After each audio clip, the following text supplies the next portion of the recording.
to Isla Talk! Good morning, ladies and gentlemen. We are here to witness a podcast about the West Philippine Sea disputes. And to start with, I am proud to represent our host on this event, Miss Mary Grace Carisas. Miss Mary Grace, welcome.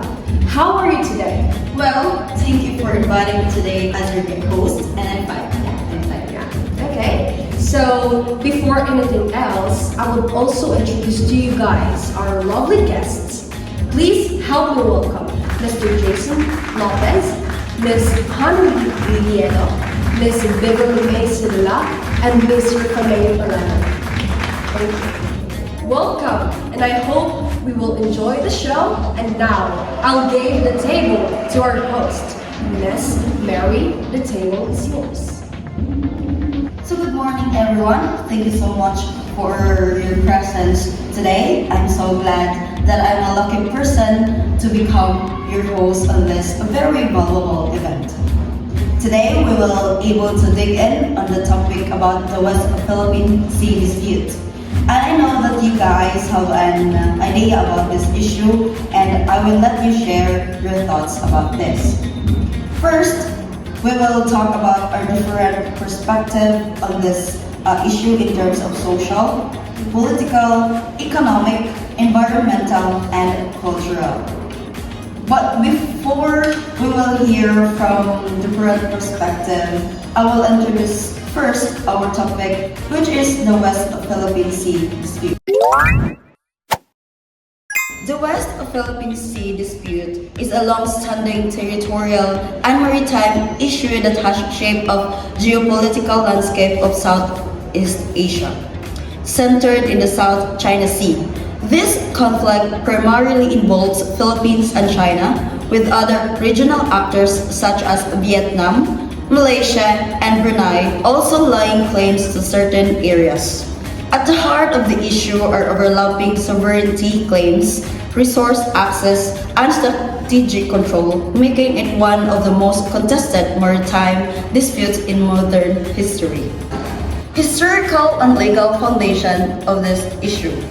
So the West Philippine Sea, a portion of South China Sea that falls within the Philippines Exclusive Economic Zone, or the EEZ, has been an area of contention due to conflicting territorial claims. The dispute intensified when China advanced its claim through the Nine-Dash Line with a loosely defined boundary that asserts control over nearly the entire South China Sea, disregarding the sovereignty of neighboring states. In 2016, an arbitral tribunal under the United Nations Convention on the Law of the Sea, or the UNCLOS, ruled in favor of the Philippines, invalidating China's expansive claims.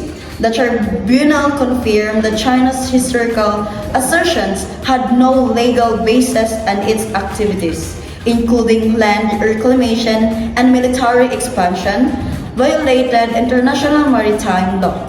Despite this legal victory for the Philippines, China rejected the ruling and continued its presence in the contested waters. And now we will talk about the different perspective. And let's start to hear with Miss Beverly and Miss Lucy will share their thoughts about social and political perspective. We will hear from them. So hello, Miss Mary.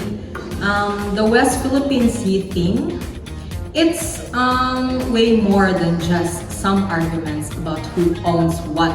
You know, it's like it's in our blood now, but part of us, what makes us us. For many Filipinos, especially those living by the coast, it's about their daily grind, their ability to put food on the table by fishing, like their ancestors did. When that threatened, it's a gut punch. You got to any gathering and you'll hear people talking about it. This mix of anger, frustrations, but also the fierce pride in standing up for what they believe in theirs. It's just like David and Goliath, this small country against a big one. It's a news all the time. Social media is blowing up about it. It's shaping how people see their country and their place in the world. It's making people more patriotic, more aware of our history and our rights. This whole thing is creating a stronger sense of us, a shared identity, but also an anxiety about what's future might bring. It's like a wound that's just healing, affecting how people feel and act. It's not just an older generation, even the young people are getting fired about it. Seeing it as a fight, our fight too. It's like just issue is shaping the next generation of Filipinos. It's a constant reminder of our history, our struggles, and our resilience as a people. It affects everything from the songs we sing to the stories we tell. To its social issue, an economic issue, a political issue, all rolled up into one. And it touches every Filipino in some way. It's a part of our conversation, a national conversation. And it's a core about dignity, about being able to control our own destiny and protect what's ours. It's something personal and also national. Actually, the political perspective on the West Philippine Sea disputes, I can tell that it is complex, like involving national sovereignty and territorial integrity, also economic interest for the Philippines. Actually, China's expansive claims based on historical grounds are largely rejected by the Philippines and, international law, particularly the unique laws. This has led the Philippines to pursue a strategy of international arbitration and strengthening alliances. Also with countries like the United States, to encounter China's assertiveness, China. Domestic politics in the Philippines also play a significant role, with varying administration also adopting different approaches, ranging from asserting legal challenges and seeking economic cooperation with China. Ultimately, the political discourse revolves around the upholding Philippine sovereign rights and also ensuring regional stability amidst competing geopolitical interests. That's it. Thank you so much, Miss Beverly and Miss Lucy, for sharing your thoughts. And now, we will hear another thoughts from Miss Honey and Miss Rufa for their idea about economic and environmental perspective. Okay, so basically, the West Philippine Sea is facing some serious environmental problems. Yeah, big issues like China's island building are destroying coral reefs, which are like underwater cities for tons of sea creatures. They're destroying it. Then there's a lot of illegal fishing happening where huge fleets are emptying the oceans, which messes up everything. Like underwaters are messed up. Plus pollution from ships and military activities is making things worse, even worse than before.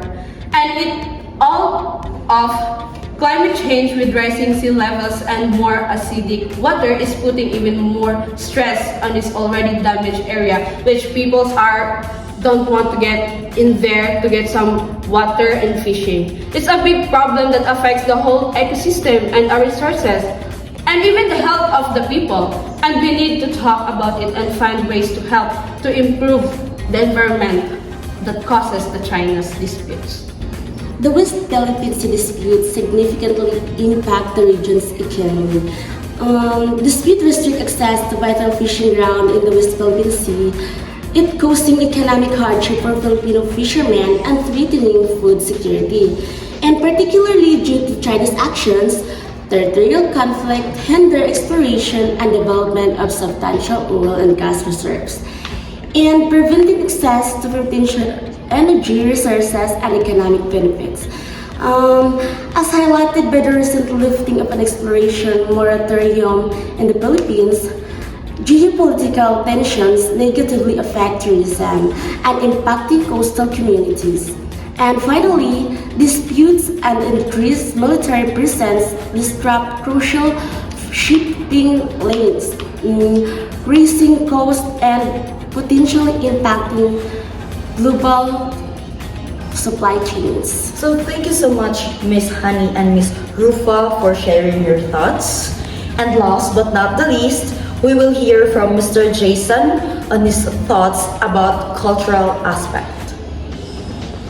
So in this cultural aspect, I can say that ASEAN cultural issues highlights both diversity and challenges in unity, particularly visible in tension like West Philippine Sea dispute, where competing historical narratives and national identities complicate regional harmony. This means that while rich traditional exist, theoretical conflicts reveal how cultural heritage and sovereignty claim can create divisions, requiring strong regional cooperation to balance national interest and share ASEAN identity through dialogue and mutual respect. Thank you again, everyone, for sharing your valuable thoughts. We will not end on that. To expand our ideas, I prepared 3 questions, a little bit like a Miss Universe chart now. I know that these questions are just a piece of cake of yours. Agree? Well, maybe you would disagree, but we will proceed. So the first question is, in what ways can ASEAN promote peaceful resolution and regional stability in contested waters? So to answer your question, so how do you cool down the West Philippine Sea? Well, simple. Everyone needs to play by the international rules. Actually talk to each other like grown-ups. Maybe even team up on shared stuff. And ASEAN needs to make some real rules so everyone follows. Well, basically, less fighting, more talking, and work together. That's how I answer your question. So my next question is, how can existing diplomatic and legal frameworks such as the ASEAN Regional Forum, Code of Conduct, and UNCLOS be strengthened or reformed? So to answer that question, so strengthening existing frameworks requires enhancing ARF or ASEAN Regional Forum. So through concrete confidence-building measures, so regular direct dialogue between claimant states and clear communication channels. So the COC or Code of Conduct needs to be finalized as legally binding. Binding agreement with effective dispute resolutions mechanisms. Also, for UN conventions on the law of the sea or unique laws, ASEAN should promote universal acceptance, advocate for consistent and impartial obligations. Also, of its principles and strengthen its dispute settlements mechanisms. So these reforms necessitate a commitment from all parties to uphold the rule of law. Also, engage in good faith negotiations and prioritize peaceful dispute resolutions. Yeah. So my last question is, what role should ASEAN play in mediating tensions, protecting maritime resources, and ensuring freedom of navigation? I think ASEAN should actively mediate dispute by promoting dialogue, neutrality, and peaceful solution under international law. It must protect maritime resources and encouraging joint development agreements and sustainable fishing practices. So I think ensuring freedom of navigation, requiring upholding UNCLOS, monitoring sea routes, and opposing unlawful blockades. ASEAN can collaborate with external partners like US and China to balance power but must stay united to avoid being dominated by major powers. A stronger ASEAN lead mechanism like upgraded COC would help manage tension, like safeguarding regional stability and economic interest. So yes, well, Jason is right. And to add up to that question, so ASEAN needs to be chill, peacemaker, and the West Philippine Sea, pushing hard to a real must follow rule book for everyone. They gotta get all the countries teaming up to keep the seas, and they gotta get all the countries teaming up to keep the seas safe and make sure everyone respects the international laws, so no one power hogs the ocean. So basically, Asia's gotta be the balanced friend keeping to everyone in check, right? Yes, you're right. Thank you so much, guys! And once again, this